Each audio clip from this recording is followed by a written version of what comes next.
ಎಲ್ಲರಿಗೂ ನಮಸ್ಕಾರ. ಬಿಗ್ ಬಾಸಿನ ಹೊಸ ವಿಡಿಯೋಕ್ಕೆ ಸ್ವಾಗತ. ಇವತ್ತಿನ ಕಿಚ್ಚನ ಪಂಚಾಯಿತಿಯಲ್ಲಿ ರಜತರವರಿಗೆ ಕ್ಲಾಸ್ ತೆಗೆದುಕೊಳ್ಳುತ್ತಿದ್ದಾರೆ ಅಂತ ಹೇಳ್ಬೋದು. ಈ ವಾರದ ಕಿಚ್ಚನ ಪಂಚಾಯಿತಿ ಸ್ಟಾರ್ಟ್ ಆಗಿದೆ.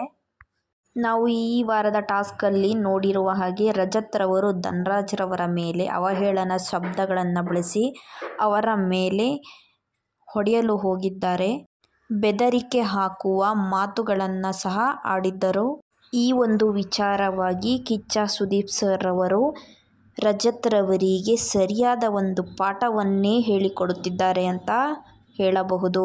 ರಜತ್ರವರು ಮಾಡಿರುವಂತಹ ರೌಡಿಸಮ್ಮನ ಮೇಲೆ ಕಿಚ್ಚ ಸುದೀಪ್ ಸರ್ ಅವರು ತುಂಬಾನೇ ಗರಂ ಆಗಿದ್ದಾರೆ ಅಂತ ಹೇಳಬಹುದು.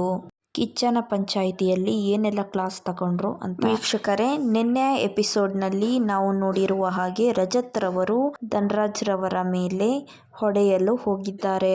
ರಜತ್ರವರು ಧನರಾಜ್ರವರ ಮೇಲೆ ಬೇಕು ಅಂತಲೇ ಪ್ರಾಕ್ ಮಾಡಿದ್ರು ಅಂತ ಅನಿಸ್ತು.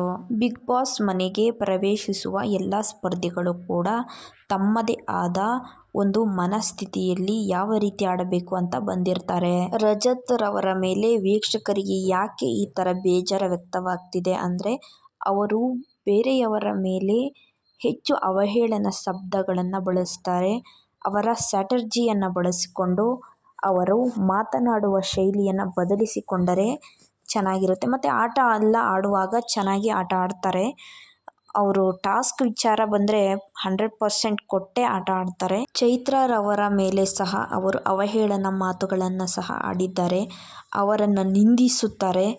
ಅದು ಅವರಿಗೆ ಕಾನ್ಫಿಡೆಂಟ್ ಆಗಿ ಕಾಣಿಸಲ್ಲ. ಬಟ್ ಧನರಾಜ್ರವರ ಮೇಲೆ ಯಾರು ವೀಕ್ ಇದ್ದಾರೆ ಅವ್ರ ಮೇಲೆ ಹೆಚ್ಚು ಅಟ್ಯಾಕ್ ಮಾಡೋಕ್ಕೆ ರಜತ್ರವರು ಹೋಗ್ತಾರೆ ಅಂತ ಹೇಳ್ಬೋದು. ಚೈತ್ರರವರು ಬೇರೆಯವರ ಮೇಲೆ ಕೈ ಮಾಡದೆ, ಕೆಟ್ಟ ಶಬ್ದಗಳನ್ನು ಬಳಸದೆ ಅವರ ಮಾತಿನ ಮೂಲಕನೇ ಅವರಿಗೆ ಉತ್ತರ ಕೊಟ್ಟು ಸುಮ್ಮನಾಗ್ತಿದ್ದಾರೆ. ಆ ಥರ ರಜತ್ರವರು ಮಾಡಿದರೂ ಸಹ ಅವರ ವ್ಯಕ್ತಿತ್ವದ ಬಗ್ಗೆ ವೀಕ್ಷಕರಿಗೆ ತೋರಿಸಿಕೊಡುವುದರ ಬಗ್ಗೆ